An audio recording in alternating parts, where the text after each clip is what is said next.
জুলাইকে শুধু বক্তব্যের মধ্যে সীমাবদ্ধ রাখলে চলবে না, জুলাইকে আমাদেরকে ধারণ করতে হবে। আমরা চাই জুলাইকে ধারণ করতে। যে জুলাই আমাদেরকে পথ দেখিয়েছিল, মুক্তিকামী জনতার পথ দেখিয়েছিল, যে জুলাই আজকে এরকম একটি উন্মুক্ত পরিবেশ তৈরি করেছে, যেখানে দেশের জনগণ ৭১ স্বাধীনতার যুদ্ধে যে বাক স্বাধীনতার জন্য, যে গণতন্ত্রের জন্য লক্ষ লক্ষ শহীদ তাদের রক্ত বিয়ে দিয়েছিল, সেই ২৪শে সেই জুলাই সেই গণতন্ত্র, বাক স্বাধীনতা, সাম্য, ন্যায় বিচারের বাংলাদেশ প্রতিষ্ঠার ক্ষেত্রে পুনরায় আমাদেরকে পথ দেখিয়ে দিয়ে গিয়েছে। সুতরাং জুলাইকে শুধু বক্তব্যের মধ্যে সীমাবদ্ধ রাখলে চলবে না,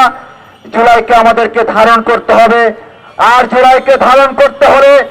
বিগত ১.৫ দশকের বেশি সময় ধরে বাংলাদেশের জনগণের উপর যে নির্মম নির্যাতন নিপীড়ন চালানো হয়েছে, যে ফ্যাসিস্ট শক্তি বাংলাদেশকে কুক্ষিগত করেছিল, এদেশের জনগণের বাক স্বাধীনতাকে হরণ করেছিল, সেই ফ্যাসিস্টকে আজকের এই সংহতি সমাবেশ থেকে বাংলাদেশে যে জনগণের সরকার প্রতিষ্ঠা হয়েছে, যে গণতান্ত্রিক সরকার প্রতিষ্ঠা হয়েছে, আমরা সেই সরকারের মাননীয় প্রধানমন্ত্রী জনাব তারেক রহমানের কাছে পুনরায় আহ্বান জানাবো। উনি ইতিমধ্যেই বলেছেন যে উনি জুলাইয়ের চেতনাকে বাস্তবায়ন করার জন্য একই সাথে যেমন জুলাই সনদকে বাস্তবায়ন করবে, একইভাবে জুলাইয়ের চেতনা সকলের মধ্যে যাতে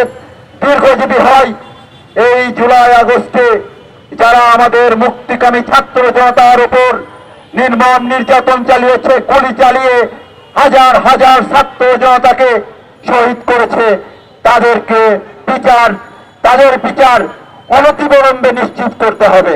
শহীদ আবু সাঈদ, শহীদ ওয়াসিম, মুগ্ধ, শহীদ রাব্বি সহ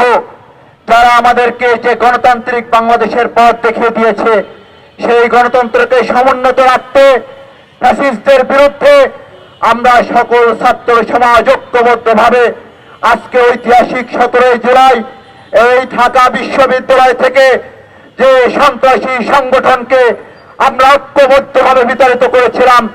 সেই সন্ত্রাসী সংগঠন, সেই ফ্যাসিস্টদের বিরুদ্ধে আমরা ঐক্যবদ্ধভাবে এদেশের গণতন্ত্রকে সমুন্নত রাখতে আগামী দিনে আমাদের লড়াই সংগ্রাম আমরা ঐক্যবদ্ধভাবে চালিয়ে যাব।